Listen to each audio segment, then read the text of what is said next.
సిద్దిపేట జిల్లా బెజ్జంకి మండలంలోని తిమ్మాయపల్లి, గుగ్గిళ్ళ, నర్సింలపల్లి గ్రామాలలో నెలకొల్పుతున్న ఇథనాల్ ఫ్యాక్టరీ నిర్మాణ పనులకు అనుమతులు ఇచ్చింది.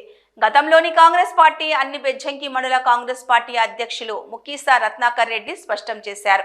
ఆయన సోనియా గాంధీ జన్మదిన వేడుకల్లో పాల్గొన్న అనంతరం మీడియాతో మాట్లాడుతూ మండలంలోని ఇథనాల్ ఫ్యాక్టరీలకు అనుమతులను గత ప్రభుత్వ హయాంలోనే ఇవ్వటం జరిగిందని, దీనిని వక్రీకరించి బెజ్జంకి మండల బీఆర్ఎస్ నేతలు మాట్లాడటం తగదని పేర్కొన్నారు.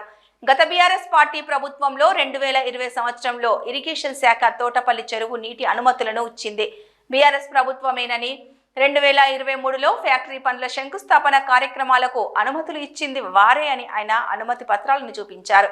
మాటి మాటికి బీఆర్ఎస్ నాయకులు కాంగ్రెస్ పార్టీపై విరుచుకు పడుతున్నారని, ఎన్నికలకు ముందు ఇచ్చిన గ్యారంటీలను అంచెలవారీగా అమలు చేస్తున్నామని, వాటికి తమ పార్టీ కట్టుబడి ఉందని ఆయన చెప్పారు.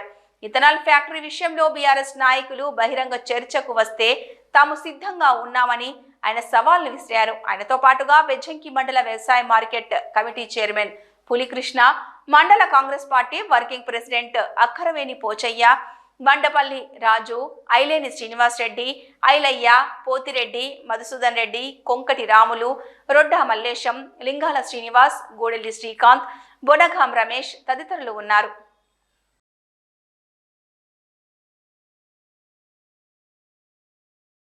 బీఆర్ఎస్ ప్రభుత్వంలోనే ఇథనాల్ ఫ్యాక్టరీ పర్మిషన్ ఇచ్చింది. బీఆర్ఎస్ ప్రభుత్వంలోనే ఇరిగేషన్ డిపార్ట్మెంట్ తోటి 2022లో ఇరిగేషన్ డిపార్ట్మెంట్ నుంచి నీళ్లు తొడపల్లి రిజర్వాయర్ నుండి నీళ్లు ఇవ్వాలని 2022లోనే మీ ప్రభుత్వంలో ఉంది. మీ ప్రభుత్వంలోనే పర్మిషన్ ఇచ్చారు.